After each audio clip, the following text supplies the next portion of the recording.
to me, it becomes very important that we understand what Malcolm was telling us when he said, by any means necessary. As I'm looking at what's happening, this is nothing new. This happened on the plantations. This happened in communities. This happened in Tulsa, Oklahoma. This happened in Rosewood. I think what's changing is us. I think they can't do it anymore the way they used to. At one time, they would get away with that. It's not happening anymore. And nothing would happen. No, it's not happening.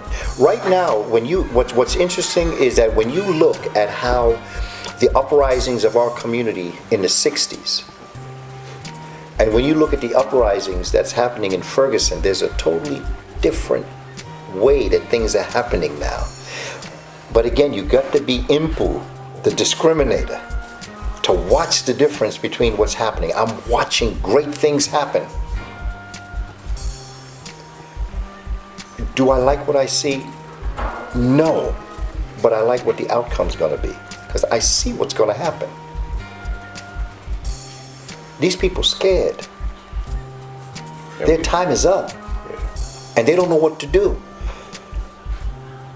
And they are reacting in a way with our young people that they've always acted that way, and that is why mother used to always kind of overdo the punishment to the child. When she used to have to go down to the sheriff to pull him out because the son talked back to the sheriff. And she beat him in front of the sheriff to let the sheriff know, I'll beat him worse than you would. Just let my son go. We're watching a different time now, but we've got to look at the time as it relates to the conditions that we're in. That's why I said it wasn't a riot, it was a rebellion. To rebel against something that is not fair, that is not right. That's what I'm watching happen in the streets. Again, we need to have Impu to discriminate how far we're going to go before it's too far. Right. So we need that discrimination that takes us right to that point and pulls us back. Right. And allows us to make our point, but at the same time, I would never tell our people to calm down. Right. You don't calm down. Well, that was a devastating situation. It was Absolutely horrible. And you need to get that out of you. Right. But I'd like to keep your lamp lit but trimmed. But trimmed. You know? You gotta have a plan. You can't just react. Yes, because you may be walking right into what they wanted to do ultimately.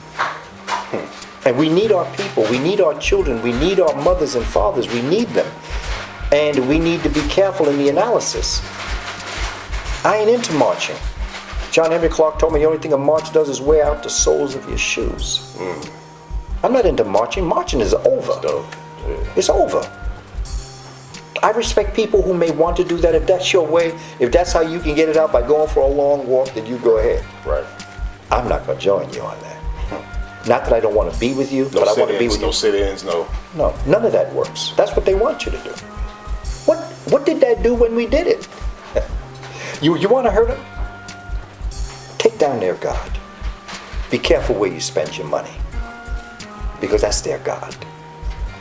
Take down their God. Be careful where you spend your money. That is it. God is quoted more on their money than in the Bible. Every coin, every bill, in God we trust. Or, wow. You want to hurt them? Hit them where the money is. Stop spending the money. If you really want to make a change, that's where the change comes. And until we get that sensibility in us to do that, then we will continue to do that. And those voices in our head that constantly tell us it's too late, it's not going to work. Those voices that feed us negativity is white supremacy's greatest ally. Wow. It works right with their plan. That's what they want. Because they need to sap you of your energy so that you cannot move forward with your plan. When we get this done, when we do what we have to do, the last thing I want to do is pay them back for what they did. They're not that important. They're afraid that we're going to do to them what they did to us. I don't plan on being a part of that, because we have too much work to do. You see, we were on a very wonderful path at one point in our existence. And when was that? That was when we were in Africa doing our thing. 525 BC probably is really a time. We did have great civilizations after that. We continued. But when you look at 525, that's when black men and women ruled the world. And we were rudely interrupted by white supremacy. 525 BC. It took us off the road of Ma'at, the just road. And we started going on Ishvet, which is the road that is not right. And we've been on Ishvet now for quite a while. And that road is coming to an end. That road, the being on that road is getting to the point now where we realize it's the wrong road and we're trying to get back to Ma'at. Turn it around. And when we get to Ma'at, I don't plan on making them that important that I want to pay them back for what they did, because we were going somewhere back then. We were rudely interrupted and brought onto a different path. So it is not about me paying anybody back for what they did, because I've got to now get back on the chart of the journey where our ancestors were going, which is in spiritual development, which is in technological advancements of a kind that this world just doesn't know. That's what I want to do. I want to develop schools. I want to develop types of institutions that we talked about. So I don't have time to try to pay somebody back. That's the last thing. Besides, you're not that important. And by the year 1000, the peoples that we know as Eurasians will not be on this planet. They will either have melted into the darker world, or they will have worked their way out of the world. Because for millions of years, the only people on the planet were African peoples. And when we ventured into another area, we depigmented ourselves, and we became what we call Eurasians. And in 1,000 years, who we call Eurasians, they will not exist on this planet anymore. And I'm giving them time. So some people say, I give them 300 years. Right. But I'm not interested in how long it's going to take, because I'm looking at the larger picture that we have to look at, which is looking in a cosmic direction. Because this stuff right here is nothing but distraction.